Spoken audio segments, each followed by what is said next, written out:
শ্রমজীবী যারা আছেন মনক্ষুণ্ণ হবেন না, মন ছোট করবেন না। You are the super hero remittance fighter of our country.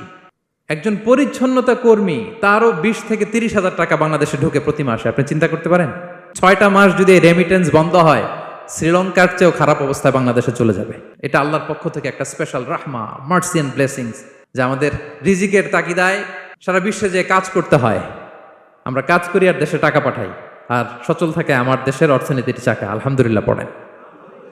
So বাংলাদেশের গভর্নমেন্টকে আমি বিনীত অনুরোধ জানাবো, শ্রম মন্ত্রণালয়কে অনুরোধ জানাবো, এয়ারপোর্ট অথরিটিকে অনুরোধ জানাবো, আমার শ্রমজীবী ভাইদের সাথে ভালো আচরণ করুন, তাদের সাথে কোঅপারেট করুন। বিশেষ করে যতগুলো দূতাবাস আছে, আমার শ্রমজীবী ভাইদের যে কোনো কাজকে অগ্রাধিকার ভিত্তিতে আপনারা সার্ভিস দিন। তারা ভালো থাকলে ভালো থাকবে বাংলাদেশ। আসসালামু আলাইকুম ওয়া রাহমাতুল্লাহি তাআলা ওয়া বারাকাতুহু। নাহমাদুহু ওয়া নুসাল্লি আলা রাসূলিহিল কারীম। أما بعد فأعوذ بالله من الشيطان الرجيم بسم الله الرحمن الرحيم يا أيها الإنسان إنك كادح إلى ربك كدحا فملاقيه صدق الله العظيم رب اشرح لي صدري ويسر لي أمري واحلل عقدة من لساني يفقه قولي। বাংলাদেশ ইয়ুথ কমিউনিটি মালয়েশিয়া কর্তৃক আয়োজিত আন্তর্জাতিক শ্রমিক দিবস 2024 উপলক্ষে মালয়েশিয়ার রাজধানী কুয়ালালামপুরের ডাউনটাউনে অবস্থিত উইসমা এমসিএর গ্র্যান্ড বলরুমে ইসলামে শ্রমিকের অধিকার শীর্ষক আলোচনা সভায় আপনারা যারা উপস্থিত হয়েছেন, আপনাদের সবাইকে জানাচ্ছি আন্তরিক শুভেচ্ছা এবং অভিনন্দন। আহলান ওয়া সাহলান ওয়া মারহাবান বিকুম ফি হাদাল লিকা আত-তাইয়িব আল মুবারাক। আলহামদুলিল্লাহ, আমরা অত্যন্ত সৌভাগ্যবান যে আমরা এমন একটা ধর্ম পেয়েছি যে ধর্মটা মজলুমকে নিয়ে কথা বলে। The vulnerable people of the society, সমাজে যারা মজলুম, অসহায়, যাদের কথা কেউ বলে না, তাদের অধিকার নিয়ে ইসলাম কথা বলে। আলহামদুলিল্লাহ পড়েন। ইসলাম শ্রমিকের অধিকার নিয়ে কথা বলে, লেবার রাইটস নিয়ে ইসলাম কথা বলে, ইসলাম উইমেন রাইটস নিয়ে কথা বলে, নারী অধিকার নিয়ে কথা বলে, ইসলাম হিউম্যান রাইটস নিয়ে কথা বলে, ইসলাম মানবাধিকার নিয়ে কথা বলে, ইসলাম অ্যানিমাল রাইটস নিয়ে কথা বলে, প্রাণী অধিকার নিয়ে কথা বলে। আল্লাহু আকবার। আপনি চাইলেই একটা প্রাণীকে আঘাত করতে পারবেন না। আমাদের দেশে এটা খুব বাজে একটা কালচার। কুকুর একটা দেখলেই আমরা কি করি? হয় ঢিল ছড়ি, না একটা লাথি মারি। কিছুই করে নাই আপনাকে, পাশ দিয়ে যাচ্ছে দেখলেই কি ঢিল মারে, লাথি মারে, আরো অনেক জঘন্য জঘন্য কাজ আমরা করি। তাহলে যারাই যেখানে বিপন্ন, মানবতা যেখানে বিপন্ন, সেখানেই ইসলাম হাজির হয়েছে। আলহামদুলিল্লাহ। এজন্য ইসলাম পেয়ে আমরা খুশি না বেজার বলেন? এজন্য প্রত্যেক সালাতের পরে আমরা ঘোষণা দিই, রাদিতু বিল্লাহি রাব্বা ওয়াবিল ইসলামি দীনা ওয়াবি মুহাম্মাদিন নাবিয়্যান ওয়া রাসূলা। আমরা আল্লাহকে রব হিসেবে পেয়ে খুশি, আমরা ইসলামকে দিন হিসেবে পেয়ে খুশি। তো আমরা রাসূল সাল্লাল্লাহু আলাইহি ইসলামকে নবী এবং রাসূল হিসেবে পেয়ে খুশি। তার মানে প্রত্যেক সালাতের পরে আমরা কি করি? এটার অ্যানাউন্সমেন্ট দেই। তো ইসলাম এমন একটা ধর্ম, যেখানেই মানবতা বিপন্ন সেখানেই ইসলাম হাজির। তো আজকে আমরা লেবার রাইটস ইন ইসলাম, ইসলামে শ্রমিকের কি অধিকার, শ্রমিকদের যে রাইটস আছে, অধিকার আছে, এটা নিয়ে ইসলাম কি বলে, এই টপিকে আমরা কথা শুনবো ইনশাআল্লাহ বিইذনিল্লাহ। সম্মানিত শুধু আমি শুরুতেই কালামুল্লাহ মাজিদের একটি আয়াত তেলাওয়াত করেছি, সূরাতুল ইনশিকাকের 6 নম্বর আয়াত, যেখানে আল্লাহ তাআলা ইরশাদ করছেন, ইয়া আইয়ুহাল ইনসানু ইন্নাকা কাদিহুন ইলা রাব্বিকা কাদহান ফামুলাকি। অর্থাৎ হে মানুষ, তুমি তোমার রবের কাছে পৌঁছা পর্যন্ত কঠোর পরিশ্রম করতে হবে, অতঃপর তুমি তার সাক্ষাৎ লাভ করবে। আমাদের আলটিমেট গোল হচ্ছে আমরা আল্লাহর কাছে ফিরে যাব, ঠিক কিনা বলেন? কেউ মারা গেলে আমরা কি বলি? ইন্না লিল্লাহি ওয়া ইন্না ইলাইহি রাজিউন। আমরা আল্লাহর জন্য এবং আল্লাহর দিকেই আমরা ফিরে যাব। তো আল্লাহ বলেন, ইন্নাকা কাদিহুন ইলা রাব্বিকা কাদহান ফামুলাকি। হে মানুষ, তুমি তোমার রবের কাছে পৌঁছা পর্যন্ত কঠোর পরিশ্রম করতে হবে, তারপরে তুমি তোমার রবের সাক্ষাৎ পাবে। তার মানে দুনিয়াটা হচ্ছে পরিশ্রমের জায়গা। প্রিয় ভাইরা, এখানে পরিশ্রম না করলে সফলতার দেখা মিলে না। বাঁচতে হলে, সারভাইভ করতে হলে, টিকে থাকতে হলে আপনাকে পরিশ্রম করতে হবে। এই পৃথিবীতে কেউ কাউকে জায়গা করে দেয় না, এখানে জায়গা করে নিতে হয়, ঠিক কিনা বলেন? আপনি যদি পরিশ্রম করেন, পরিশ্রমে যে ঘাম ঝরে শরীর থেকে, পরিশ্রমের ঘামে জন্ম নেয় সফলতার বীজ। আপনি যখন হাড় ভাঙা পরিশ্রম করবেন, এই পরিশ্রমে যে লোনা পানি বেরোবে, যে ঘাম বেরোবে, এই ঘামেই জন্ম নেয় সফলতার বীজ। এবং সফলতার কোনো শর্টকাট হয় না প্রিয় ভাইরা। অনেকে অল্পতে সফল হতে চায়, শর্টকাট খুঁজে, আছে না নাই? না, সফলতার জন্য আপনাকে লং কাটে যেতে হবে। ওখানে কোনো লিফট থাকে না, সিঁড়ি বেয়ে উঠতে হয়। অনেকে চায় যে সফলতার লিফটে উঠবো, সুইচ চাপবো, সাকসেসফুল ইন লাইফ। না, এত সহজ না, আপনাকে সিঁড়ি বেয়ে উঠতে হবে। তাহলে পরিশ্রমের কোনো বিকল্প নেই। এই দুনিয়াটা হচ্ছে পরিশ্রমের জায়গা, সংগ্রামের জায়গা। আপনি সফল হতে হলে আপনাকে পরিশ্রম করতে হবে, করতেই হবে। আর পরিশ্রমে কোনো লজ্জা নেই। আমি বিভিন্ন আমার আলোচনায় বলি, কাজে লজ্জা নেই। কিসে লজ্জা নেই? আওয়াজ করে বলুন সবাই। কাজে লজ্জা নেই। লজ্জা হচ্ছে অলসতায়, লজ্জা হচ্ছে হাত পাতায়, লজ্জা হচ্ছে অকর্মণ্যতায়। কাজে লজ্জা আছে?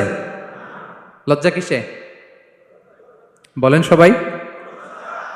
লজ্জা হচ্ছে অলসতায়, অকর্মণ্যতায়। যারা কাজ না করে ফুটানি মারে, ওইটাতে লজ্জা। অনেকে আছে ফুটানি মারে, আছে না নাই? কাজ করে না, শো অফ, ফুটানি। এই ফুটানিতে লজ্জা, কিন্তু পরিশ্রমে কোনো লজ্জা নেই। এজন্য আল্লাহ তাআলা বললেন, ইয়া আইয়ুহাল ইনসান ইন্নাকা কাদিহুন ইলা রাব্বিকা কাদহান ফামুলাকি। হে মানুষ, তোমার রবের কাছে পৌঁছা পর্যন্ত তোমাকে পরিশ্রম করতে হবে। হাড় ভাঙা পরিশ্রম করে আমার কাছে আসতে হবে, তবেই সফলতা মিলবে। অন্য আয়াতে আল্লাহ তাআলা বলছেন, লাকাদ খলাকনাল ইনসানা ফি কাবাদ। নিশ্চয়ই মানুষকে আমি কষ্ট এবং পরিশ্রম নির্ভর করে তৈরি করেছি। এই পৃথিবীতে টিকে থাকতে হলে তাকে পরিশ্রম করতে হয়, কষ্ট করতে হয়। এবং দুনিয়ার এই সাইকেলটা যদি দেখেন, দিন এবং রাতের যে সাইকেল, রাতকে আল্লাহ বানিয়েছেন ঘুমের জন্য, রেস্ট নেওয়ার জন্য, বিশ্রামের জন্য। আর দিনকে আল্লাহ বানিয়েছেন কর্মচঞ্চল করে, কাজের জন্য। দিনের মধ্যে কর্মস্পৃহা আছে। আল্লাহ তাআলা সূরা নাবাতে বলছেন, ওয়াজআলনান নাহারা মাআশা। আমি দিনকে বানিয়েছি কর্মচঞ্চল। দিনে আপনি কাজ করবেন, হাড় ভাঙা পরিশ্রম করবেন, তবেই সফলতা ধরা দিবে। ঠিক কিনা বলেন? তাহলে প্রথমে আমরা জানলাম এই পৃথিবীতে পরিশ্রম করতেই হবে, পরিশ্রমের কোনো বিকল্প নেই। সফল হতে চাইলে কি করতে হবে? আওয়াজ করে বলবেন, কি করতে হবে? এবং ইসলাম এই পরিশ্রমকে উৎসাহিত করে। পরিশ্রমের মাধ্যমে যে ইনকাম, এটাকে উৎসাহিত করে। বিষ্ণু ঈসা ইসলাম বলেন, মা আকালা আহাদুন তাআমান কাত্তু খায়রান আইয়াকুলা মিন আমালি ইয়াদাই। মানুষ পরিশ্রম করে, তার দুই হাত দিয়ে উপার্জন করে যে জীবিকা নির্বাহ করে, এর চেয়ে শ্রেষ্ঠ জীবিকা পৃথিবীতে আর নেই। আল্লাহু আকবার। আপনারা যারা কষ্ট করে ঘাম ঝরিয়ে উপার্জন করেন, এই পৃথিবীতে এর চেয়ে শ্রেষ্ঠ উপার্জন আর হতে পারে? পরিশ্রম করে ঘাম ঝরিয়ে আপনি যে রিজিক এর বন্দোবস্ত আপনার হয়, এই খাবারের চেয়ে শ্রেষ্ঠ খাবার পৃথিবীতে হতে পারে? এরপর বিষ্ণু ঈসা ইসলাম বললেন, ওয়া ইন্না নাবিয়াল্লাহি দাউদ আলাইহিস সালাম কানা ইয়াকুলু মিন আমালি ইয়াদিহি। আল্লাহর নবী দাউদ আলাইহিস সালাম তিনি নিজ হাতের উপার্জন থেকে খেতেন। সুবহানাল্লাহি বিহামদি। তিনি আর্মর বানাতেন, যুদ্ধাস্ত্র। তিনি বর্ম বানাতেন, নিজ হাতে বর্ম বানিয়ে, যুদ্ধাস্ত্র বানিয়ে বিক্রি করে সেটা দিয়ে জীবিকা নির্বাহ করতেন। আল্লাহু আকবার। তাহলে পরিশ্রমের কোনো বিকল্প নেই। শ্রমের মাধ্যমে যে উপার্জন, এটা শ্রেষ্ঠ উপার্জন। তাই শ্রমজীবী যারা আছেন, মনক্ষুণ্ণ হবেন না, মন ছোট করবেন না। You are the super hero, you are the super hero, you are the remittance fighter of our country. এজন্য রাস্তা দিয়ে যখন হাঁটবেন, বুক ফুলিয়ে হাঁটবেন, আর বস্তা ভরে টাকা নিয়ে দেশে ফিরবেন। ঠিক কিনা বলেন? বুক ফুলিয়ে হাঁটতে হবে। এজন্য আমি আমার প্রিয় মাতৃভূমি বাংলাদেশের গভর্নমেন্টকে অনুরোধ করবো, আমাদের শ্রমজীবী ভাইদের যাতে সুবিধা হয়, এই ব্যবস্থা আপনাদের করতে হবে। বিনীত অনুরোধ রাখবো। শ্রম মন্ত্রণালয়ে যারা দায়িত্বে আছেন, স্পেশালি তাদেরকে রিকোয়েস্ট করবো, আমাদের শ্রমজীবী ভাইদের যেন কোনো কষ্ট না হয়, কারণ তাদের পাঠানো রেমিটেন্সে সচল থাকে আমার দেশের অর্থনীতির চাকা। তারা ভালো থাকলে ভালো থাকবে বাংলাদেশ। Very simple. ঠিক কিনা বলেন? আমার যে ভাইটা পরিচ্ছন্নতা কর্মী, রাস্তা ক্লিন করে, এয়ারপোর্টে ওয়াশরুম ক্লিন করে, একজন পরিচ্ছন্নতা কর্মী, তারও 20 থেকে 30 হাজার টাকা বাংলাদেশে ঢোকে প্রতি মাসে। আপনি চিন্তা করতে পারেন? হ্যাঁ, 6টা মাস যদি রেমিটেন্স বন্ধ হয়, শ্রীলঙ্কার চেয়েও খারাপ অবস্থায় বাংলাদেশে চলে যাবে। Just only 6 months. ভয়ঙ্কর অবস্থা হবে বাংলাদেশের। এটা আল্লাহর পক্ষ থেকে একটা স্পেশাল রাহমা, মার্সি এন্ড ব্লেসিংস, যে আমাদের রিজিকের তাগিদায় সারা বিশ্বে যে কাজ করতে হয়, আমরা কাজ করি আর দেশে টাকা পাঠাই, আর সচল থাকে আমার দেশের অর্থনীতির চাকা। আলহামদুলিল্লাহ পড়েন। সো বাংলাদেশের গভর্নমেন্টকে আমি বিনীত অনুরোধ জানাবো, শ্রম মন্ত্রণালয়কে অনুরোধ জানাবো, এয়ারপোর্ট অথরিটিকে অনুরোধ জানাবো, আমার শ্রমজীবী ভাইদের সাথে ভালো আচরণ করুন। তাদের সাথে কোঅপারেট করুন। বিশেষ করে যতগুলো দূতাবাস আছে সারা বিশ্বে, বাংলাদেশের যে মিশনগুলো, দূতাবাসগুলো, আমার শ্রমজীবী ভাইদের যে কোনো কাজকে অগ্রাধিকার ভিত্তিতে আপনারা সার্ভিস দিন। এটা দিতেই হবে, ঠিক কিনা বলেন? তারা ভালো থাকলে ভালো থাকবে বাংলাদেশ। তো এই জন্য শ্রমের কোনো বিকল্প নাই। নিজ হাতে উপার্জিত অর্থ, নিজ হাতে উপার্জিত কামাই, এটা শ্রেষ্ঠ কামাই। তো আলহামদুলিল্লাহ আজকের অডিয়েন্সের মধ্যে শ্রমজীবী ভাইয়েরা বেশি, আলহামদুলিল্লাহ পড়েন। এটা আমাদের সৌভাগ্য। এই যে বাংলাদেশে এখন চাকরি নাই, চাকরির বাজার মন্দা, মাস্টার্স পাস করে বেকার টোটো কোম্পানির ম্যানেজার, এরকম আছে না নাই? তার বিপরীতে আল্লাহ তাআলা আপনাদেরকে মালয়েশিয়া নিয়ে আসছে। প্রতি মাসে আপনি টাকা পাঠান, আলহামদুলিল্লাহ। আপনি বাংলাদেশের যে উন্নয়ন, বাংলাদেশের যে ডেভেলপমেন্ট, এই যে স্মার্ট বাংলাদেশ বলে বলে মন্ত্রীরা মুখে ফেনা তুলে ফেলে, এটার গর্বিত অংশীদার আপনি, ঠিক কিনা বলেন?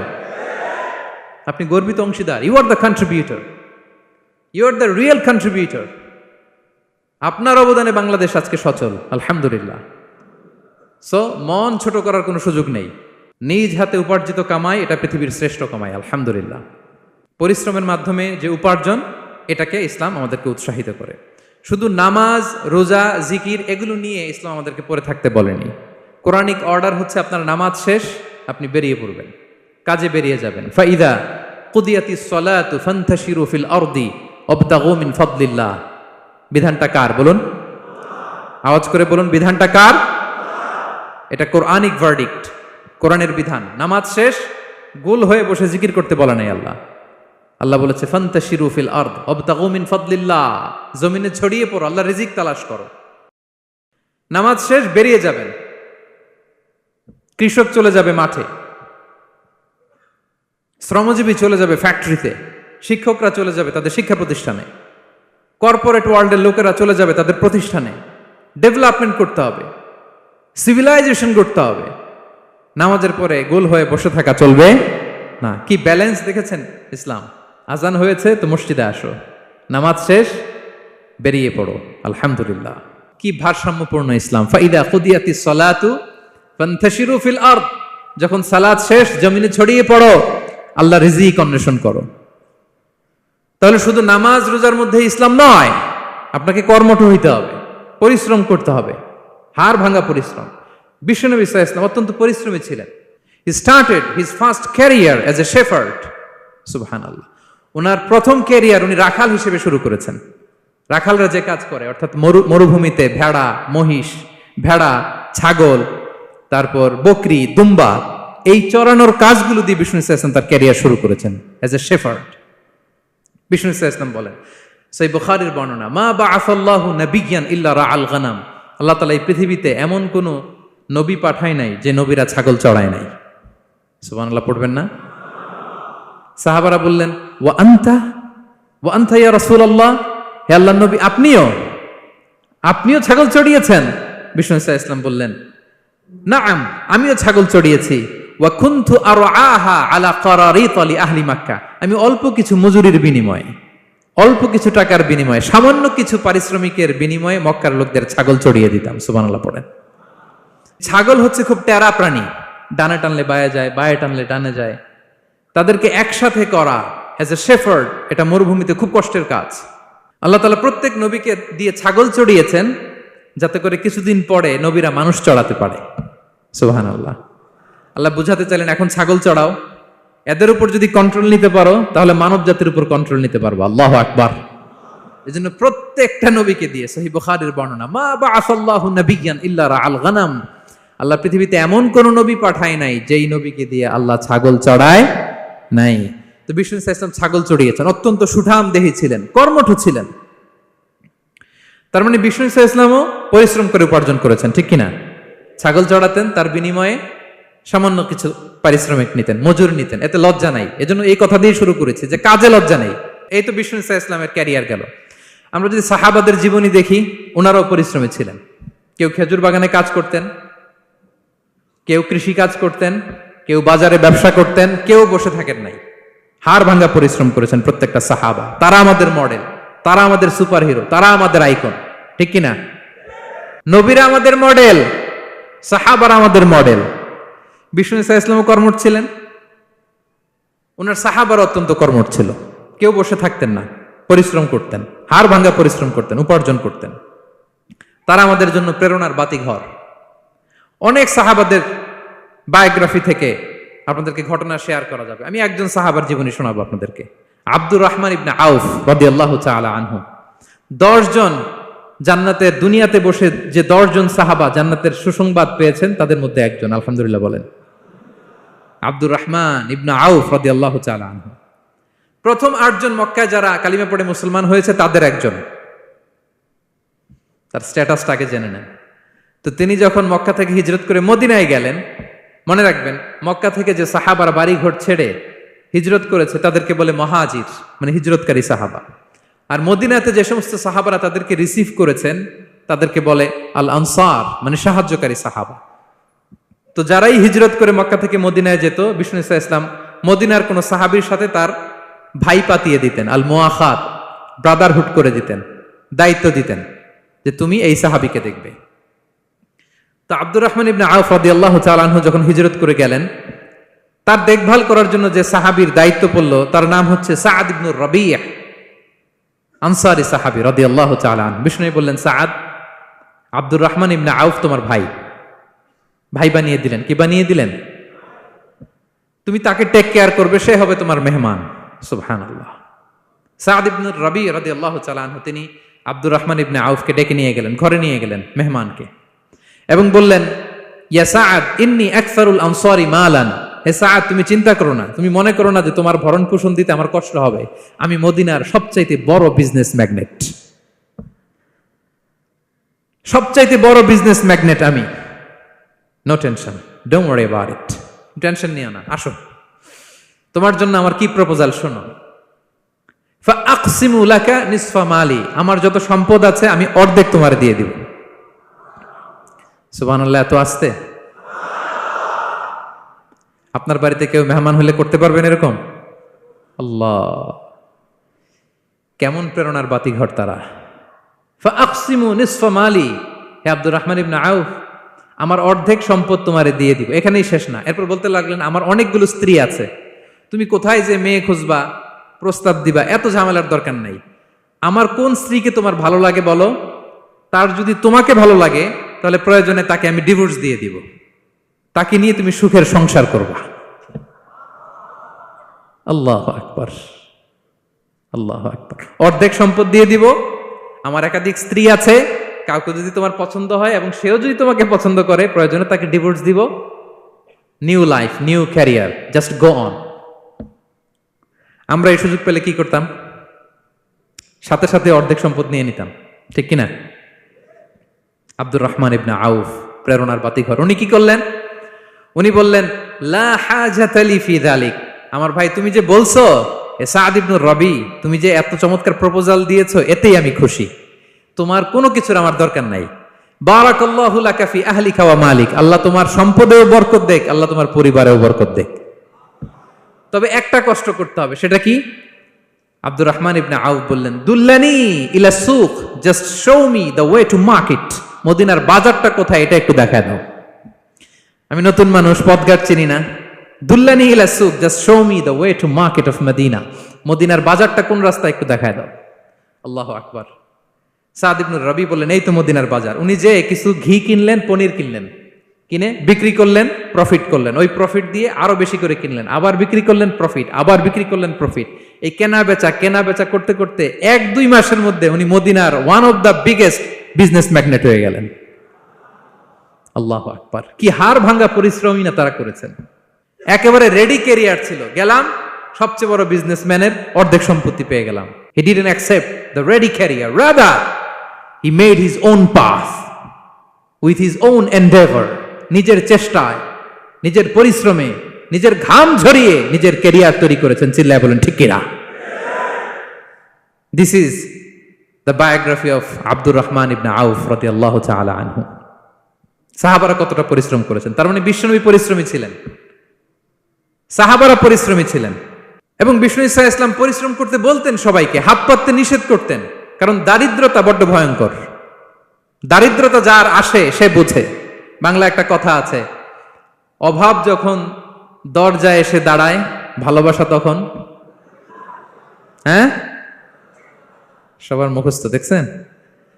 অভাব যখন দরজায় এসে দাঁড়ায়, ভালোবাসা তখন জানলা দিয়ে পালায়। দারিদ্রতা ঈমান কেড়ে নেয়। আপনি পার্বত্য চট্টগ্রামের অবস্থা জানেন? আমাদের বাংলাদেশের পাহাড়ি এলাকার অবস্থা জানেন? ওখানে আমাদের গরিব মুসলিম ভাইদেরকে সামান্য কিছু টাকা পয়সা দিয়ে ওদেরকে খ্রিস্টান বানিয়ে ফেলতেছে মিশনারিগুলো। এই খবর তো আমরা রাখি না। দারিদ্রতা বড্ড ভয়ঙ্কর। এজন্য বিষ্ণু ইসলাম দারিদ্রতা থেকে আল্লাহর কাছে পানাহ চাইতেন। তিনি বলতেন, আল্লাহুম্মা ইন্নী আউযু বিকা মিনাল ফাকরি ওয়াল কিল্লাতি ওয়াদ-দিল্লাহ। ও আল্লাহ, I seek refuge with you from poverty, from insufficiency and humiliation. ও আল্লাহ, আমি তোমার কাছে দারিদ্রতা থেকে পানাহ চাই। ও আল্লাহ, আমি তোমার কাছে স্বল্পতা থেকে পানাহ চাই। ও আল্লাহ, আমি তোমার কাছে লাঞ্ছনা থেকে পানাহ চাই। পড়েন আমিন। এই দোয়াটা বেশি বেশি পড়বেন। আল্লাহুম্মা ইন্নী আউযু বিকা মিনাল ফাকরি ওয়াল কিল্লাতি ওয়াদ-দিল্লাহ। হে আল্লাহ, আমি দারিদ্রতা থেকে পানাহ চাই। আল্লাহ, স্বল্পতা থেকে পানাহ চাই। আল্লাহ, লাঞ্ছনা থেকে পানাহ চাই। সবাই পড়ুন আমিন। বিষ্ণু ইসলাম যে দোয়াগুলো শিখিয়েছেন এগুলো হচ্ছে very precise in wording but comprehensive in meaning. শব্দে খুব ছোট, কিন্তু অর্থ মানুষের হৃদয়ে এটার আবেদন অনেক ব্যাপক, অনেক বেশি। আপনি সারাদিন মিলিয়েও দোয়ার মধ্যে এত সুন্দর প্রার্থনা বাক্য তৈরি করতে পারবেন না, কিন্তু বিষ্ণু ইসলাম এক বাক্যে যেটা চেয়েছেন গোটা দুনিয়াটা এর ভেতরে ঢুকে গিয়েছে। আল্লাহুম্মা ইন্নী আউযু বিকা মিনাল ফাকরি ওয়াল কিল্লাতি ওয়াদ-দিল্লাহ। আল্লাহ, দারিদ্রতা থেকে পানাহ চাই। বিষ্ণু ইসলাম নিজে স্বয়ং দারিদ্রতা থেকে পানাহ চাইতেন। তাহলে দারিদ্রতার সাথে আমাদের কোনো সম্পর্ক? আমরা পরিশ্রম করব, আমরা কাজ করে খাবো, কাজে কোনো লজ্জা নেই। লজ্জা অলসতায়, চিল্লায় বলেন ঠিক কিনা? এবং বিষ্ণু ইসলামের কাছে কেউ যদি হাত পাতত, যদি দেখতেন তার কাজ করার যোগ্যতা আছে, বিষ্ণু ইসলাম ভিক্ষা দিতেন না, কাজে উৎসাহিত করতেন, ভিক্ষাবৃত্তিকে অনুৎসাহিত করতেন। এক যুবক এসে হাত পাতলো, বিষ্ণু ইসলাম আমার কিছু দেন। নই বললেন, তুমি তো শক্ত সামর্থ্য মানুষ, বাসায় কি আছে বলো? সে বলে, আমার বাড়িতে একটা পানি খাওয়ার জগ আছে আর একটা চাদর আছে। বিষ্ণু ইসলাম বললেন, নিয়ে আস। সে নিয়ে আস। এবার বিষ্ণু ইসলাম চাদর আর জগ দুইটা নিয়ে সাহাবাদেরকে বললেন, মাইয়াশতারি হাযাইন, কে কিনবে? অকশন চিনেন? অকশন, অকশনে কি করে? নিলামে দাম তোলে না? তো রাসূল সাল্লাল্লাহু আলাইহি ওয়াসাল্লাম তার চাদর আর জগটা নিলামে তুললেন। এই কে কিনবে? মাইয়াশতারি হাযাইন, মাইয়াশতারি হাযাইন। একজন বলল, ফাকালা রাজুল আনা আখিযুহুমা বিদিরহাম, ইয়া রাসূলুল্লাহ, আমি 1 দিরহামে কিনবো। কয় দিরহাম? বিষ্ণু বললেন, 1 দিরহাম, 1 দিরহাম, 1 দিরহাম। মানে এর চেয়ে কেউ বাড়াবে কিনা? মাইয়াজিদু আলা যালিক, এর চেয়ে বাড়ায় দিবা কে? আরেক সাহাবী বলল, ইয়া রাসূলুল্লাহ, আমি 2 দিরহামে কিনবো। 2 দিরহাম, 2 দিরহাম, 2 দিরহাম, আর বাড়ে না। বিষ্ণু ইসলাম তার কাছে 2 দিরহাম দিয়ে বিক্রি করে দিলেন। 2 দিরহাম নিয়ে যুবককে বললেন, নাও, 1 দিরহাম দিয়ে কিছু খাবার কিনে তোমার ফ্যামিলিকে দিয়ে আস। আরেক দিরহাম দিয়ে একটা কুঠার কিনে নিয়ে আস। তো যুবক কুঠার কিনে আনলো। ফাওয়াদাআ লাহু আর-রাসূল সাল্লাল্লাহু আলাইহি ওয়াসাল্লাম ইয়াদান, রাসূল সাল্লাল্লাহু আলাইহি ওয়াসাল্লাম নিজ হাতে ওই কুঠারের একটা হাতল লাগাই দিলেন কাঠের। কারণ শুধু কুঠার দিয়ে তো হবে না, একটা হাতল থাকতে হবে না? বিষ্ণু সাল্লাল্লাহু আলাইহি ওয়াসাল্লাম ওনার মোবারক হাতে, বরকতময় হাতে ওই কুঠারে একটা হাতল লাগাই দিলেন। এবার বললেন, যাও, 1 দিরহাম দিয়ে কুঠার, আরেক দিরহাম দিয়ে খাবার কিনে আনো। এই কুঠার দিয়ে জঙ্গলে যে কাঠ কেটে লাকড়ি বেচে জীবিকা নির্বাহ করো। সামনের 15 দিন আমার সামনে যেন তোমার ঘুরঘুর করতে না দেখি। এ বেচারা গেল, 1 দিরহাম দিয়ে ফ্যামিলিতে খাবার দিল, আর লাকড়ি নিয়ে কাঠ কাটতে না কাটতে কয়েকদিনের ব্যবধানে ও 10 দিরহাম কামায় ফেলছে। আস্তে আস্তে আস্তে আস্তে সে স্বাবলম্বী হয়ে গেল। এরপর একবার বিষ্ণু ইসলামের কাছে আসছে। বিষ্ণু ইসলাম তারে বলে, মানুষের কাছে হাত পাতার চেয়ে, দুয়ারে দুয়ারে ভিক্ষা করার চেয়ে তোমার মতো এরকম কাঠ কেটে, জঙ্গলে কাঠ কেটে বাজারে বিক্রি করা অনেক ভালো। আল্লাহু আকবার। এই হচ্ছে বিষ্ণু ইসলামের ক্যারেক্টারিস্টিক্স। তিনি ভিক্ষাবৃত্তিকে অনুৎসাহিত করতেন। এই যে গল্পটা, what is the moral of the story? কি শিখলাম? 1 নম্বর যেটা শিখলাম, তিনি কাজ করে খেতে উৎসাহিত করেছেন। চাইলেই বিষ্ণু ইসলাম ওই 2টা জিনিস বিক্রি করে 2 দিরহাম দিয়ে বলতে পারতেন, যাও 2 দিরহাম দিয়ে খাবার কিনো। ওই বেলা খেয়ে রাতের বেলা আরেক দুয়ারে যে ভিক্ষা করতো, ঠিক কিনা বলেন? কথা বুঝতেছেন? 2 দিরহাম দিয়ে যদি খাবার কিনতো, তো দুপুরে খেয়ে রাতে কি করতো? আবার হাত পাততো। সেটা করে নাই। কাজ করে খেতে উৎসাহিত করেছেন এবং স্থায়ী সমাধান করে দিয়েছেন। কারণ কাজ কাজই, কাজে কোনো ছোট বড় নাই। আছে? কাজে কোনো ছোট বড় আছে না। তাহলে ইসলাম আমাদেরকে পরিশ্রমী হতে শেখায়, কর্মমুখী হতে শেখায়। ইসলাম কতটা কর্মমুখী ধর্ম দেখেন। বিষ্ণু ইসলাম বলেন, ইন কামাতিস সাআ ওয়া ফি ইয়াদি আহাদিকুম ফাসিলা, কেউ যদি দেখে কিয়ামত হয়ে যাচ্ছে, কি হয়ে যাচ্ছে? সবাই বলুন, কেউ যদি দেখে কিয়ামত হয়ে যাচ্ছে আর তার হাতে একটা চারা বীজ আছে, গাছের চারা, কি আছে? গাছের চারা। সে গাছের চারা রোপণ করতে গেছিল, ওদিকে যায় দেখে কিয়ামত শুরু হয়ে গেছে। বিষ্ণুনবী বলেন ফাইন ইসতাতাআ আন লা তাকুমা হাত্তা ইয়াগরিসাহা ফালইয়াগরিসহা, সে যদি পারে কিয়ামত হওয়ার আগেই ওটা রোপণ করে দিতে, সেজন্য তাড়াতাড়ি করে রোপণ করে দেয়। আল্লাহু আকবার। ইসলাম কতটা কর্মমুখী ধর্ম।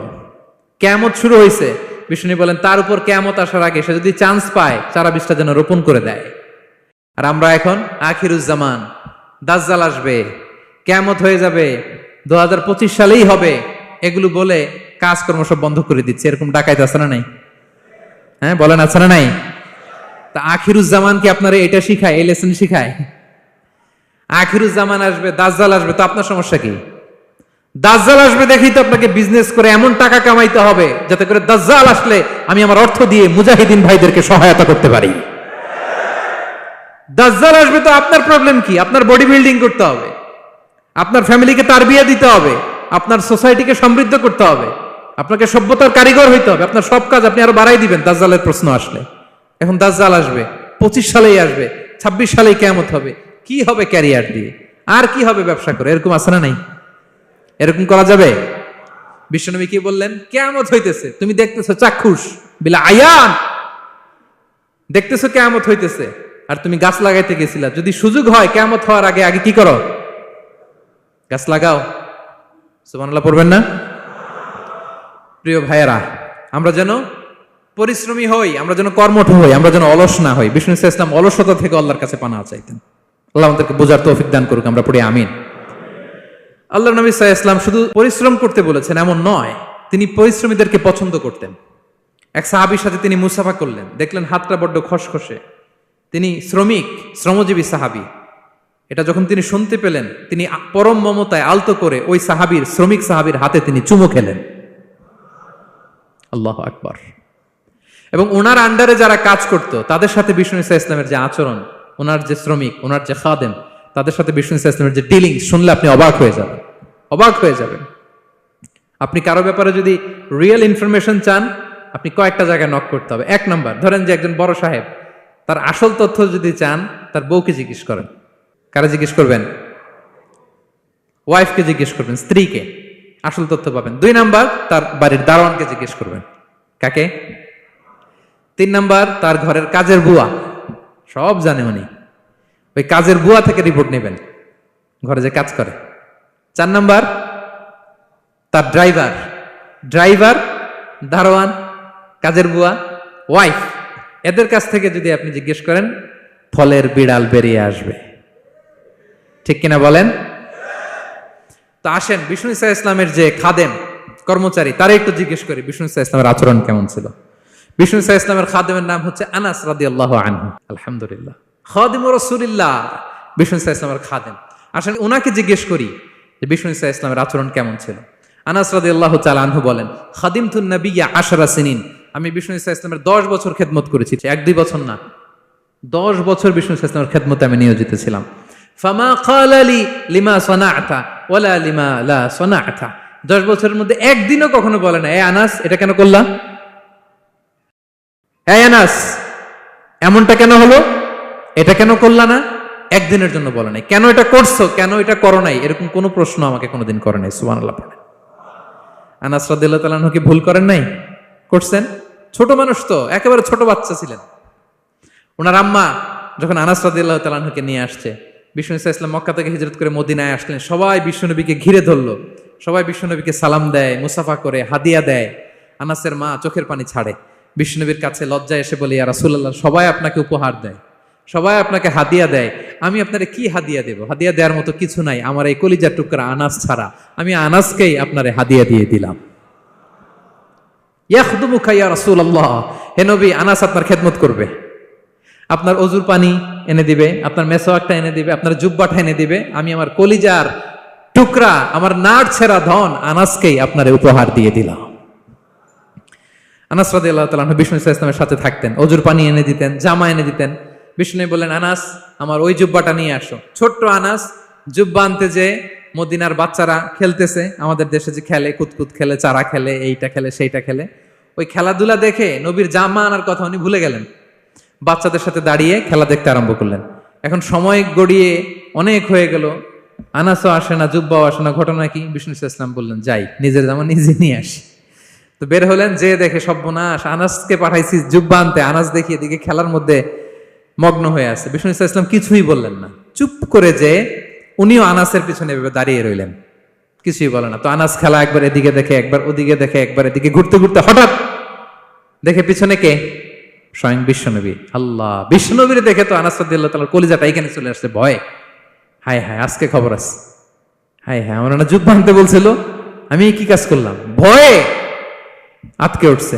বিষ্ণু ইসলাম ধমক দেয় নাই, পিট্টি দেয় নাই, কিছু করে নাই, শুধু একটা মুচকি হাসি দিয়েছে।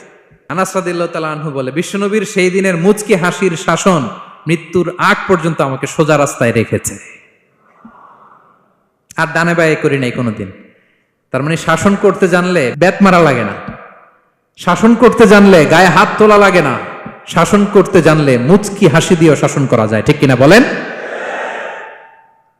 বিশ্বনবীর মুচকি হাসির শাসন আনাস রাদিয়াল্লাহু তাআলা আনহুকে আজীবন সোজা রাস্তা রেখেছে। তাহলে শ্রমজীবীদেরকে বিষ্ণু ইসলাম কতটা সম্মান করতেন, শ্রদ্ধা করতেন, ভালোবাসতেন, বুঝতে পারছেন সবাই? প্রিয় ভাইয়েরা, লেবার রাইটস ইন ইসলাম, ইসলামী শ্রমিকের অধিকার। শ্রমিকদেরকে ইসলাম কমপক্ষে 7টা অধিকার দিয়েছে। কয়টা? 1 নাম্বার, ইসলাম একজন শ্রমিককে প্রথম যে অধিকারটা দিয়েছে সেটা হচ্ছে কাজ শেষে, শ্রম শেষে তার পারিশ্রমিকের অধিকার, মজুরি পাওয়ার অধিকার, কাজ শেষে বেতন পাওয়ার অধিকার। কাজ করেছেন তো আপনি বেতন পাবেন, এটা আপনার অধিকার। বেতন বা পারিশ্রমিক এটা একটা কর্মজীবীর অধিকার। আপনার কোম্পানির মালিক যে আপনার বেতন দেয়, এটা কি দয়া করে? করুণা? তো এটা যদি করুণা হয়, সে যে আপনার কাজ করে দেয়, এটাও তো করুণা, এটা তো আর বড় করুণা, কি বলেন? আপনি যে স্যালারি পে করেন, এটা যদি করুণা হয়, সে যে পরিশ্রম করে, সে তো আরো বড় করুণা করে আপনারে, তার কারণে তো আপনার কোম্পানি টিকে আছে, ঠিক কিনা বলেন? তাহলে এটা করুণা নয়, এটা শ্রমিকের অধিকার। এবং বিশ্বনবী সাল্লাল্লাহু আলাইহি ওয়াসাল্লামের সেই ঐতিহাসিক বাণী, তিনি বলেছেন, আতুল আজিরা আজরাহু ক্বাবলা আন ইয়াজিফা আরাকু, ঘাম শুকিয়ে যাওয়ার আগে শ্রমিককে তার পারিশ্রমিক বুঝিয়ে দাও। সুবহানাল্লাহ, বিশ্বনবীর ঐতিহাসিক বাণী। এখন জাতিসংঘ আমাদেরকে শিখায় যে শ্রমিকের মজুরি দিতে হবে, অন টাইমে দিতে হবে, স্যালারি দিতে হবে, এই করতে হবে, সেই করতে হবে। মানবাধিকারের কর্মীরা আমাদেরকে শিখায়, তারা শিখানোর 1500 বছর আগে বিশ্বনবী সাল্লাল্লাহু আলাইহি ওয়াসাল্লামের ঐতিহাসিক বাণী, তিনি বলেছেন, আতুল আজিরা আজরাহু ক্বাবলা আন ইয়াজিফা আরাকু, শ্রমিকের ঘাম শুকাবার আগে তার মজুরি পেমেন্ট করে দাও। সুবহানাল্লাহ বিহামদি। ঘাম শুকিয়ে যাওয়ার আগে মানে অন টাইম, দ্রুততম সময়ে শ্রমিককে তার মজুরি দিয়ে দাও, তার বেতন দিয়ে দাও। যারা শ্রমিককে তার পারিশ্রমিক অন টাইমে দেয় না, স্যালারি অন টাইমে পে করে না, টালবাহানা করে, গরিমসি করে, তাদের ব্যাপারে বিষ্ণু সাল্লাল্লাহু আলাইহি ওয়াসাল্লাম কি বলেন? বিষ্ণু বলেন, 3 শ্রেণীর ব্যক্তি, সালাসাতুন আনা খাসমুহুম ইয়াউমাল কিয়ামা, 3 শ্রেণীর ব্যক্তির বিরুদ্ধে আমি বিশ্বনবী কিয়ামতের দিন আল্লাহর কাঠগড়ায় মামলা দায়ের করব। আমি বিশ্বনবী 3 শ্রেণীর ব্যক্তির বিরুদ্ধে আমি বিশ্বনবী আল্লাহর সুপ্রিম কোর্টের কাঠগড়ায় মামলা দায়ের করব। এর মধ্যে 1 শ্রেণীর ব্যক্তি হচ্ছে রাজুলুন ইস্তাআজারা আজিরান ফাস্তাওফা মিনহু ওয়া লাম ইউতিহি আজরা, কোন ব্যক্তি যে শ্রমিক নিয়োগ দেওয়ার পরে তার কাছ থেকে কাজ বুঝিয়ে নিয়েছে কিন্তু তাকে তার প্রাপ্য বুঝিয়ে দেয়নি। এরকম ডাকাত আমাদের সমাজে আছে না নাই? কাজ ঠিকই বুঝে নিছে কিন্তু তার প্রাপ্যটা বুঝিয়ে দেয়। বিশ্বনবী বলেন, তার বিরুদ্ধে আমি মামলা দায়ের করব। প্রিয় ভাইরা, বুঝে থাকলে উত্তর দেন।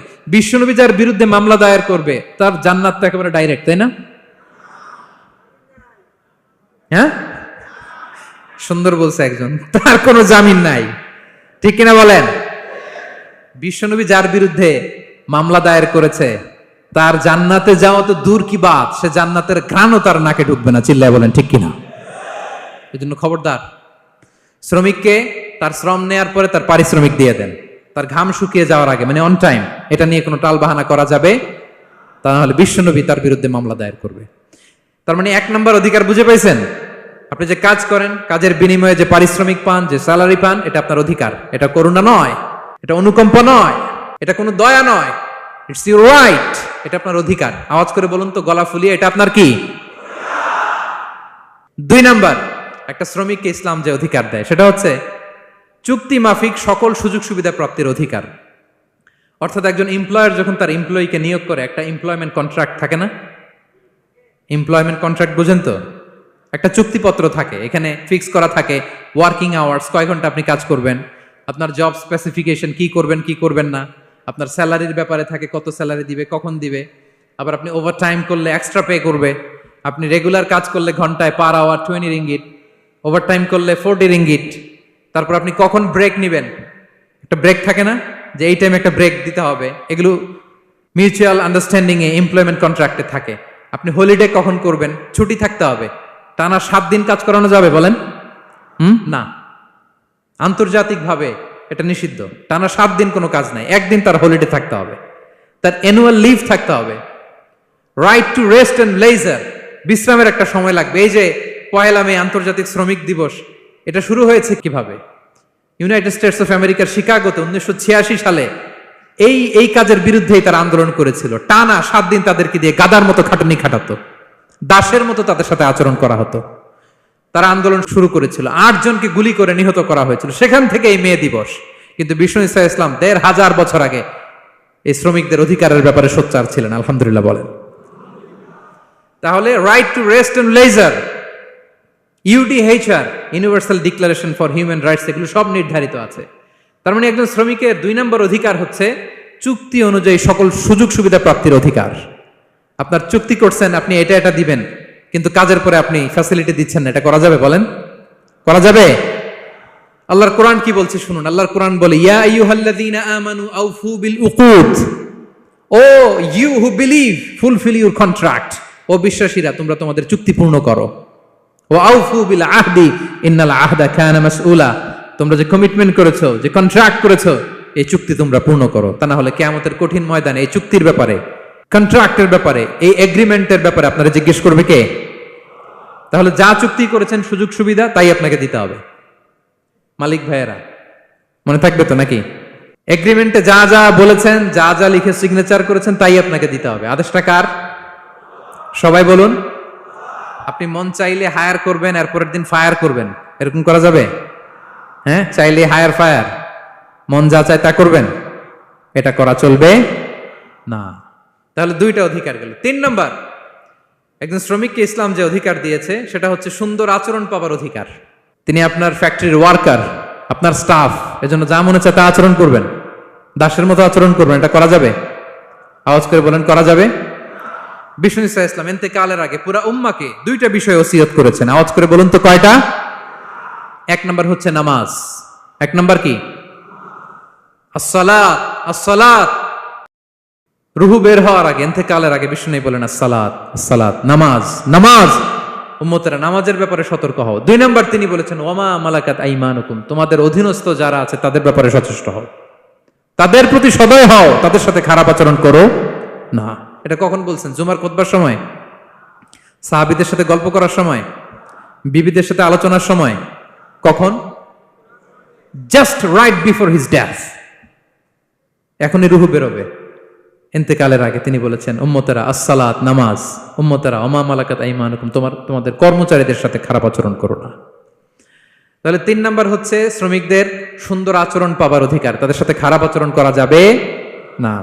বিষ্ণু ঈসা ইসলাম শ্রমিকদের রাইটস, অধিকারের ব্যাপারে এতটা সোচ্চার ছিলেন, বিদায় হজের মতো, বিদায় হজের যে বাণী, যে ভাষণ, এই ঐতিহাসিক ভাষণেও বাদ যায়নি শ্রমজীবীদের কথা। সুবহানাল্লাহ পড়েন। বিদায় হজের ভাষণে বিষ্ণুনবী বলেছেন আরিকাকুম, আরিকাকুম আতইমুহুম মিম্মা তাকুলুন ওয়াকসুহুম মিম্মা তালবাসুন। খবরদার ও আমার উম্মতেরা, এই ভাষণের পরে আর বড় কোনো ভাষণ আমার পক্ষ থেকে তোমরা পাবে না। তোমাদের কর্মজীবী, তোমাদের শ্রমিক, তোমাদের ওয়ার্কার, তোমাদের স্টাফদের ব্যাপারে সাবধান থাকো। তোমরা যা খাবে তাদেরও তা খাওয়াবে, তোমরা যা পড়বে তাদেরও তা পড়তে দিবে, তাদের প্রতি তোমরা সদয় হবে। বিদায় হজের বাণী তো বিষ্ণু ঈসা ইসলাম আপনাদের কথা ভুলে নাই। আলহামদুলিল্লাহ পড়েন। কি রহমতের নবী ছিলেন, কি মায়ার নবী ছিলেন। শ্রমজীবীদেরকে বিষ্ণু ঈসা ইসলাম এতটা ভালোবাসতেন। তাহলে 3 নম্বর যে অধিকার ইসলাম একজন শ্রমিককে দেয় সেটা হচ্ছে সুন্দর আচরণ পাবার অধিকার। দেখবেন যে মালিক বা যে এমপ্লয়ার ভালো আচরণ করে, সব শ্রমিককে তাকে ভালোবাসে, তার জন্য দোয়া করে। আপনি মালিক হয়ে অসুস্থ, দেখবেন আপনার ওয়ার্কার গুলো জায়নামাজ বিছিয়ে সেজদায় পড়ে আপনার জন্য কাঁদে। এরকম আছে না নাই? মালিক হলে তো এরকম মালিক হইতে হবে, এমপ্লয়ার হলে তো এরকম হওয়া চাই, ঠিক কিনা বলেন? তাহলে আমরা শ্রমজীবীদের সাথে ভালো আচরণ করব, পারা যাবে তো ইনশাআল্লাহ? ইনশাআল্লাহ। 4 নাম্বার, কর্মক্ষেত্রে নিরাপত্তার অধিকার। শ্রমজীবী ভাইদের যে ওয়ার্ক প্লেস আছে সেখানে তাদের নিরাপত্তা থাকতে হবে, সেফটি মেজারমেন্ট থাকতে হবে। অনেক জায়গায় দেখি আয়রন ফ্যাক্টরিগুলোতে যারা কাজ করে, আল্লাহু আকবার, আপনারা ভিডিও ক্লিপসে দেখবেন যে কি ভয়ঙ্কর সেখানকার অবস্থা। ডিহাইড্রেশন, এক একজন অসুস্থ হয়ে যায়। সেখানে তাদের পর্যাপ্ত পানির ব্যবস্থা নাই, এটা নাই সেটা নাই। এমন এমন ফ্যাক্টরিতে আমাদের অনেক ভাইরা কাজ করে, কেমিক্যাল ফ্যাক্টরি, মাস্কও নাই। এরকম ডাকাইত আছে না নাই? কেমিক্যাল ফ্যাক্টরিতে যারা কাজ করবে এদেরকে মাস্ক দিতে হবে, এদেরকে হ্যান্ড গ্লাভস দিতে হবে। নির্মাণ শ্রমিক যারা আছে তাদেরকে হেলমেট দিতে হবে। প্রত্যেকটা ফ্যাক্টরিতে ফায়ার এক্সটিংগুইশার লাগবে, আগুন লাগলে অগ্নি নির্বাপক যে যন্ত্র, এগুলোর দরকার আছে না নাই বলেন? গাদার মতো ঢোকার জায়গা নাই, বেরোয়ার জায়গা নাই, সেফ এন্ট্রি নাই, সেফ এক্সিট নাই। হাজার হাজার মানুষ কাজ করে, আগুন লাগলে সব পুড়ে ছাই। এরকম হয় না? প্রিয় ভাইরা বলেন, আওয়াজ করে বলেন, হয় না এরকম? অহরহ আমরা দেখি বাংলাদেশে অগ্নি নির্বাপক যন্ত্র নাই, না, এটা করা যাবে না। আগুন লাগলে কিভাবে আপনি আগুন নেভাবেন, কিভাবে তাদের সেফটি সিকিউরিটি এনশিওর করবেন, এগুলো সব আগে থেকে নির্ধারণ থাকতে হবে। তাহলে 4 নাম্বার হচ্ছে নিরাপত্তা অ্যাজ এ এমপ্লয়ার, এটা আপনাকে এনশিওর করতে হবে। 5 নাম্বারে সাধ্যের বাইরে কোনো কাজে বাধ্য না করার অধিকার। সাধ্যের বাইরে কিছু আপনি তার উপর চাপিয়ে দিতে পারবেন, এমন হেভি ওয়ার্কলোড দিতে পারবেন না যেটা তার শরীরে কুলায় না। এরকম ডাকাইত আছে যে পারে না, তারপরে তার উপর কাজ চাপিয়ে দেয়, আছে না নাই বলেন? বলেন। ওয়ার্কারের স্বাস্থ্যহানি হয়, অঙ্গহানি হয়, এবং এমন ছোট ছোট বাচ্চাদের দিয়ে কাজ করায়, শিশু শ্রম, এটা তো আইনত দণ্ডনীয় অপরাধ। এটা করা যাবে না। এগ্রিমেন্টে, চুক্তিতে আপনি যা করাবেন, যেভাবে করাবেন, যা চান সার্ভিস, ওইটাই করাইতে হবে। এবং আল্লাহর বিধান এটা, লা ইউকাল্লিফুল্লাহু নাফসান ইল্লা উসআহা। আল্লাহ সাধ্যের বাইরে বান্দার উপরও কোনো কিছু চাপিয়ে দেয় না। এটা similarly applicable to the worker. বিষ্ণু ইসলাম বলেন, ওয়ালা ইউকাল্লাফু মিনাল আমালি ইল্লা মা ইউতিক। সাধ্যের বাইরে কোনো ওয়ার্কারকে অতিরিক্ত কোনো কাজ চাপিয়ে দেয়া যাবে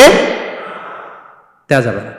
ফাইন কাল্লাফাহু, যদি তাকে সাধ্যের বাইরে কোনো কাজ চাপিয়ে দিতে হয়, মা ইয়াগলিবুহু, যেটা তার জন্য কষ্ট হয়ে যায়, ফাল ইউইনহু আলাই, এই কাজে তাকে সাহায্য করতে হবে। মালিক হয়ে আপনার হাত লাগাতে হবে, অথবা এক্সট্রা ম্যান পাওয়ার নিতে হবে, ওয়ার্ক ফোর্স নিতে হবে। সুবহানাল্লাহ পড়েন। বিশ্বনবী মনে হচ্ছে যেন বর্তমান যে এই যে হাজার হাজার ফ্যাক্টরি, এই কলকারখানা, এই ওয়ার্কারদের দুর্দশাগুলো দেখে দেখে পয়েন্টে পয়েন্টে ধরে ধরে কথা বলেছেন। আল্লাহু আকবার। যদি সাধ্যের বাইরে কিছু চাপিয়ে দিতে হয় তাহলে তাকে সহায়তা করতে হবে। তাহলে 5 নাম্বার শ্রমিকের অধিকার হচ্ছে সাধ্যের বাইরে কোনো কাজে বাধ্য না করার অধিকার। আপনি বাধ্য করতে পারবেন না। কটা গেল? 5টা। মাশাআল্লাহ, খুব মনোযোগী শ্রোতা। 6 নাম্বারে শ্রমিকের উপর আল্লাহ যা যা ফরজ করেছেন তা আদায়ের অধিকার দিতে হবে আপনাকে। সালাতের সময় হলে তাকে নামাজ পড়তে দিতে হবে। নন মুসলিম হলে এটা ভিন্ন ইস্যু।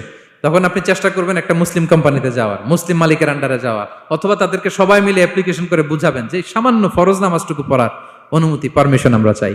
কিন্তু কোনো মুসলিম এমপ্লয়ার নামাজের জন্য বাধা দিতে পারবে না। রমজান মাসে রোজা রাখা শ্রমিকের জন্য ফরজ না, অনুমতি দিতে হবে। নারী কর্মীদেরকে, যারা নারী কর্মী আছে তাদেরকে পর্দার অনুমতি দিতে হবে, হিজাবের অনুমতি দিতে হবে। মালিক তো দূরের কথা, আমাদের বাংলাদেশে অনেক বিশ্ববিদ্যালয়ের শিক্ষকরাই অনুমতি দেয় না। এরকম ডাকাত শিক্ষক আছে না নাই? এরকম জালেম বাংলাদেশে আছে না নাই? ঢাকা বিশ্ববিদ্যালয় চিন্তা করা যায়, মুসলিমদের টাকা দিয়ে যে বিশ্ববিদ্যালয়, ওখানে আমার বোনেরা পর্দা করে যেতে পারে না, আমার মুসলিম বোনেরা হিজাব পড়তে পারে না, নেকাব পড়তে পারে না। এই অধিকার কি শিক্ষককে দেওয়া হয়েছে? কথা বলেন না, never. You never can do that. একটা রেগুলার ড্রেস কোড থাকবে, এটা সবাই মানবে। এটার উপরে দিয়ে সে চাদর পরবে না ওড়না পরবে না হিজাব পরবে না ব্লেজার পরবে, এটা নিয়ে নাক গলানোর ক্ষমতা কোনো শিক্ষকের নাই। চিল্লায় বলেন ঠিক কিনা? তাহলে আপনার কর্মস্থলে মুসলিম নারীরা যদি কাজ করে, নারী কর্মীদের জন্য পর্দার ব্যবস্থা করতে হবে, ঠিক কিনা বলেন? হালাল ফুড খাওয়ার ব্যবস্থা থাকতে হবে। ওয়াইন খাওয়ানো যাবে না, ড্রিঙ্কস করানো যাবে না, পর্ক খাওয়ানো যাবে না, ঠিক কিনা বলেন? আপনার কোম্পানিতে আপনার শ্রমিককে দাড়ি রাখতে চাইলে দাড়ি রাখার অনুমতি দিতে হবে, ঠিক কিনা বলেন? দাড়ি রাখা ওয়াজিব। দাড়ি রাখা কি কোন কোন মতে সুন্নাতে মুআক্কাদা, যেটাই আমরা বলি একজন মুসলিমের জন্য এটা আবশ্যক। দাড়ি রাখতে বাধা দেয়া যাবে? আমাদের বাংলাদেশে দেয়? হ্যাঁ, কোন কোন কোম্পানি দেয়। কোন কোম্পানি দেয় বলেন? হ্যাঁ, আরং। এই পাওয়া গেছে আরং। কিছুদিন আগে দাড়ি রাখবে বলে এক ছেলেকে কর্মচ্যুত করেছে, এরকম আছে না নাই? করা যাবে? করা যাবে বলেন? না, দাড়ি রাখার অনুমতি দিতে হবে, নারীদেরকে হেজাব করার অনুমতি দিতে হবে, এটা অধিকার। এটা অধিকার। শ্রমিকের উপর আল্লাহ তাআলা যা যা ফরজ করেছে এটা আদায়ের অধিকার তাকে দিতে হবে। আলহামদুলিল্লাহ বলেন।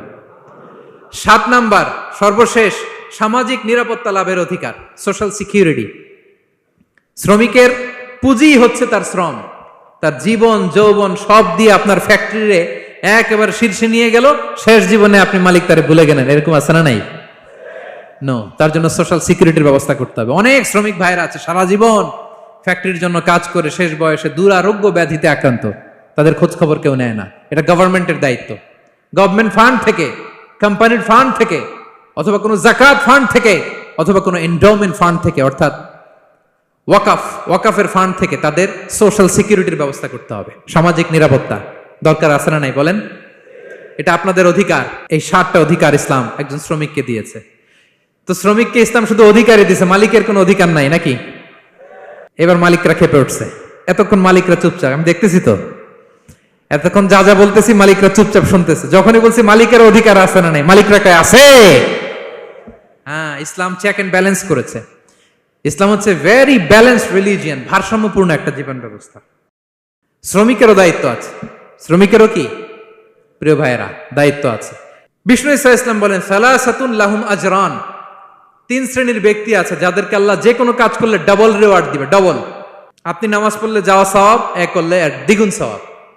এর মধ্যে এক শ্রেণীর হচ্ছে ওয়ালা আবদুল মামলুক ইদা আদ্দা হাক্কাল্লাহ ওয়া হাক্কা মাওয়ালি, ওই দাস যে তার আল্লাহর ইবাদত করে, আল্লাহর হকও পালন করে আর তার মনিবের হকও পালন করে। এখানে দাস বলতে শুধু আগের সময়ের দাসই নয়, বর্তমান সময়ের যারা কর্মজীবী তারাও। কোন কর্মজীবী সে যদি আল্লাহর বিধান, আল্লাহর হক আদায় করে, পাশাপাশি যার আন্ডারে সে কাজ করে তার হকও আদায় করে, বিষ্ণু ইসা ইসলাম বলেন সব কাজে তার প্রতিদান হবে ডবল ডবল। পড়েন আল্লাহু আকবার। তাহলে শ্রমিকের দায়িত্ব হচ্ছে কোম্পানিকে যে সার্ভিস তার দেওয়া এটা পূর্ণাঙ্গ রূপে দিতে হবে। এটা হচ্ছে শ্রমিকের দায়িত্ব। 1 নম্বরের দায়িত্ব হচ্ছে লয়ালটি, আমানতদারিতা। 1 নম্বর দায়িত্ব কি? আপনি বেতন নেন আপনার বসের কাছ থেকে, কোম্পানির কাছ থেকে, কিন্তু সার্ভিস দেন আরেক কোম্পানির, হবে? বলেন। যার নুন খাই তার গুণ গাইতে হবে। আপনি যেই কোম্পানি থেকে স্যালারি নেন, সার্ভিস আপনার তাকে দিতে হবে। লয়ালটি থাকতে হবে, বিশ্বস্ততা, এটা জরুরি, এটা থাকতে হবে।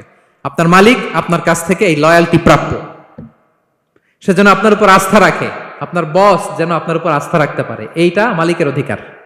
কথা কি বুঝেন? হ্যাঁ, এবার শ্রমজীবী ভাইরা একটু ঠান্ডা হয়ে গেছে, দেখছেন চেক এন্ড ব্যালেন্স। কথা বলেন ঠিক কিনা? আপনার মালিক আপনার কাছ থেকে এটা প্রাপ্য, এটা তার অধিকার, বিশ্বস্ততা। ইন্না খায়রা মান ইস্তাজারতাল কবিউল আমিন, যাকে নিয়োগ দেওয়া হবে তার মধ্যে 2টা কোয়ালিটি থাকতে হয়। কয়টা? মুসা আলাইহিস সালাম ফেরাউনের বাবুর্চিকে 1 থাপ্পড় মারলেন রেগে মেগে। উনি থাপ্পড় মারছিলেন আদব শিক্ষা দেওয়ার জন্য, কিন্তু বেচারা সাথে সাথে মরে গেছে। উনি মারছিলেন আদব শিখানোর জন্য, বেচারা যে মরে যাবে মুসা আলাইহিস সালাম জানতেন না। এখন দেখে সর্বনাশ, সেটা তো মরে গেছে, অক্কা পাইছে। উনি দিলেন দৌড়। মুসা আলাইহিস সালাম দৌড়াতে দৌড়াতে প্রাণ ভয়ে চলে গেলেন আরেক সীমান্তে, মিশর ছেড়ে আরেক এলাকায়। যে দেখে কিছু লোক ধাক্কাধাক্কি করে তাদের উটগুলোকে পানি খাওয়াচ্ছে, আর 2টা মেয়ে পাশে চুপ করে বসে আছে। উনি বুঝতে পারলেন মেয়েগুলো এই ইয়াং ছেলেদের সাথে ধাক্কাধাক্কি করে টিকতে পারবে না। উনি এগিয়ে গেলেন, বললেন তোমরা পানি খাওয়াবো ওটদেরকে? হ্যাঁ খাওয়াবো, আসো। উনি ওটগুলো নিয়ে সবাইকে সরিয়ে পানি খাইয়ে দিলেন, মেয়েরা চলে গেল। এবার বাবার কাছে যেয়ে বলল, বাবা এমন এক ছেলের সন্ধান পাইছি, ছেলেটা খুব ভালো, আমাদের চেহারার দিকে তাকায় না, মাটির দিকে তাকিয়ে কথা বলে। আজকে এই লোক না থাকলে আমরা আমাদের ওটগুলোকে পানি খাওয়াতে পারতাম না। আর ভিনদেশী লোক, আমরা চিনিও না। ইন্না খায়রা মান ইস্তাজারতাল কবিউল আমিন। বাবা কাজ করেন, আমাদের তো রাখাল লাগবে, আমাদের দেখভাল করার জন্য তো একজন সুপারভাইজার দরকার, এই ছেলেকে আপনি কাজে রেখে দেন। সুবহানাল্লাহ পড়বেন না? হ্যাঁ। বাবা বলল যাও নিয়ে আস। মেয়ে দুজন যে বললো আব্বার কাছে চলেন, আব্বা আপনার কথা বলবে, আপনার সাথে আলাপ করবে। মুসা আলাইহিস সালাম বললেন ঠিক আছে, তোমরা পেছনে পেছনে যাও, আমি তোমাদের আগে আগে যাই, তোমরা আমাকে বলবা যে ডানে না বায়ে না সামনে। সুবহানাল্লাহ পড়বেন না? কি চরিত্র, কি চরিত্র ছিল যাদের, যাতে করে তাদের দিকে তাকানো না লাগে, মুসা আলাইহিস সালামের নজর যেন তাদের দিকে না পড়ে। মুসা আলাইহিস সালাম বললেন আমি আগে যাই, তোমরা পিছন থেকে বলো ডানে না বায়ে, কোন গলি, কোথায় যাব। আল্লাহু আকবার। তো যাওয়ার পরে মুসা আলাইহিস সালামের সততা, এই বিশ্বস্ততা আর স্ট্রেংথ, শক্তি দেখে ওনাকে কাজে রেখে দিলেন মেয়ে দুটার বাবা। সুবহানাল্লাহ বলেন। আর বললেন এত বছর কাজ করবা, পারিশ্রমিক হচ্ছে কাজ যখন শেষ আমার এক মেয়েরে তোমার কাছে বিয়ে দিয়ে দিব। আল্লাহু আকবার। ওনারও থাকার জায়গা নাই, আশ্রয়ের কোনো বন্দোবস্ত নাই, আল্লাহ ব্যবস্থা করে দিলেন। আলহামদুলিল্লাহ পড়েন। তাহলে বিশ্বস্ত হইতে হবে। বিশ্বস্ত যেই, তার রুজির ব্যবস্থা করে দেয় কে? এই যে মুসা আলাইহিস সালাম ফেরাউনের বাবুর্চিতে থাপ্পড় মেরে চলে গেলেন, পরিচিত কেউ নাই, রিজিকের বন্দোবস্ত নাই, কিন্তু বিশ্বস্ততার কারণে আল্লাহ তাআলা রিজিকের ব্যবস্থা করে দিলেন। তাহলে এক নাম্বার মালিকের অধিকার হচ্ছে লয়ালটি, শ্রমিকদের বিশ্বস্ত হইতে হবে। আপনার পক্ষ থেকে বিশ্বস্ততা, এটা মালিকের প্রাপ্য। কথা বুঝতে পেরেছেন প্রিয় ভাইয়েরা আমার? দুই নাম্বার চুক্তি অনুযায়ী শ্রম দেওয়া, এটা একজন শ্রমিকের দায়িত্ব। আপনার দায়িত্ব হচ্ছে 8 ঘন্টা কাজ করবেন, আপনি 6 ঘন্টা করেন আর 2 ঘন্টা এটা নিয়ে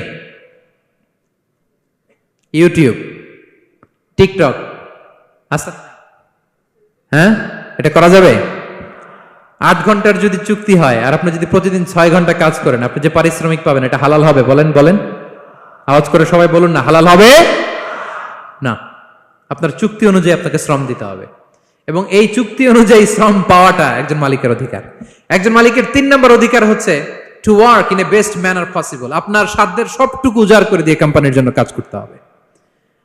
কোন কাজ করলে সর্বোচ্চ ওয়েতে করতে হবে, সবচেয়ে বেস্ট ম্যানারে করতে হবে। অনেকে আছে ধরি তো ধরি না, করি তো করি না, এরকম আছে না? নাই না, ইসলাম এটা বলে না। বিষ্ণু ইসলাম বলেন ইন্নাল্লাহা ইউহিব্বু ইযা আমিলা আহাদুকুম আমালান আইয়ুতকিনা। আল্লাহ তাআলা ওই কর্মচারীকে পছন্দ করে, আল্লাহ সুবহানাহু ওয়া তাআলা ওই কর্মচারীকে পছন্দ করে, ওই লোককে পছন্দ করে যে ব্যক্তি যখন কোনো কাজ করে ওটা মজবুত ভাবে করে, চমৎকার ভাবে করে, দ্য বেস্ট ওয়ে পসিবল, সুন্দরভাবে করে। এরকম কাজ করা যাবে তো? বলেন বলেন, যাবে? এবং যে শ্রমিক, যে কর্মজীবী ভাইরা এইভাবে কাজ করে, তারা মালিকের নজরে পড়ে যায় খুব তাড়াতাড়ি, ঠিক কিনা বলেন? তাদের বেতন বেড়ে যায় তাড়াতাড়ি,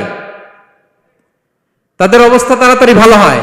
4 নম্বর অধিকার হচ্ছে আপনি আন্তরিকতার সাথে কাজ করবেন, আপনার মালিকের কোম্পানিকে নিজের কোম্পানি মনে করবেন। পারা যাবে? শ্রমিক ভাইয়েরা আমার, আমার কলিজার টুকরা শ্রমজীবী ভাইয়েরা, মালিকের কোম্পানিকে নিজের কোম্পানি মনে করা যাবে? অনেকে দেখবেন যে নিজের গাড়িটা খুব সেফলি ড্রাইভ করে, কিন্তু বসের গাড়ি নিয়ে যখন ড্রাইভ করে তখন আর এই এক্সট্রা কেয়ার নাই, এরকম আছে না? নাই। নিজের জিনিস খুব দেখে শুনে রাখে, কিন্তু কোম্পানির জিনিস যখন ইউজ করে ওইখানে সেই দেখভাল তার নাই, এরকম আছে না? নাই। এরকম করবেন আপনারা না। আপনি যে কোম্পানিতে কাজ করেন এটা নিজের কোম্পানি, ওইটার উত্তর সাকসেস, সফলতার জন্য আপনাকে আন্তরিক হইতে হবে। তাহলে এই 4টা অধিকার আল্লাহ তাআলা প্রত্যেকটা মালিককে দিয়েছে। তাহলে চেক এন্ড ব্যালেন্স হয়েছে। কথা কি সবাই বুঝতে পারছেন? আলহামদুলিল্লাহ পড়েন। পুরো আলোচনার সামারি বলি 1 মিনিটে। 1 number lesson, take away message সাথে করে নিয়ে যাবেন, যেটা শুরুতে বলেছিলাম। 1 নাম্বার কথা হচ্ছে সফলতার জন্য পরিশ্রমের কোনো বিকল্প নেই। হাড় ভাঙা পরিশ্রম করতে হবে আমাদের, আমাদের ক্যারিয়ারের জন্য, আমাদের ব্যবসার জন্য, আমার চাকরির জন্য আমাদের হাড় ভাঙা পরিশ্রম করতে হবে। কারণ শ্রমে কোনো লজ্জা নেই, পরিশ্রমে কোনো লজ্জা নেই, ঠিক কিনা বলেন? লজ্জা কিসে? অলসতায়। আমরা অলস হব না, অকর্মণ্য হব না, হাত পাতবো না, আমরা পরিশ্রম করে খাবো। 2 নাম্বার কথা, নবীগণ এবং সাহাবাগণ অত্যন্ত পরিশ্রমী ছিলেন, কর্মঠ ছিলেন, তারা আমাদের আইকন, সো আমরাও পরিশ্রমী হব। ইসলাম শ্রমিকের ব্যাপারে, শ্রমিকের অধিকারের ব্যাপারে এত জোরালো বক্তব্য দিয়েছে, পৃথিবীর কোনো ধর্ম এভাবে দেয় নাই, ঠিক কিনা? সো আমরা যারা মালিক আছি, আমরা যেন আমাদের অধীনস্থ শ্রমজীবীদের প্রতি সদয় হই, তাদের অধিকার আদায়ের জন্য আমরা সচেষ্ট হই। আর আমরা যারা শ্রমিক আছি, কর্মজীবী আছি, আমরা আমাদের মালিকের কোম্পানিকে যেন নিজের কোম্পানি মনে করি, আন্তরিকতার সাথে, লয়ালটির সাথে যেন আমরা কাজ করি। আল্লাহ তাআলা আমাদের কাজে, কর্মে, পরিশ্রমে, ক্যারিয়ারে, চাকরিতে, ব্যবসায় ভরপুর বারাকা দান করুক। আওয়াজ করে পড়ুন আমিন। হাযা মা ইনদি ওয়াল ইলমু ইনদাল্লাহ আলাইহি তাওয়াক্কালতু ওয়া ইলাইহি উনীব। ওয়াসসালামু আলাইকুম ওয়া রাহমাতুল্লাহি তাআলা ওয়া বারাকাতুহু।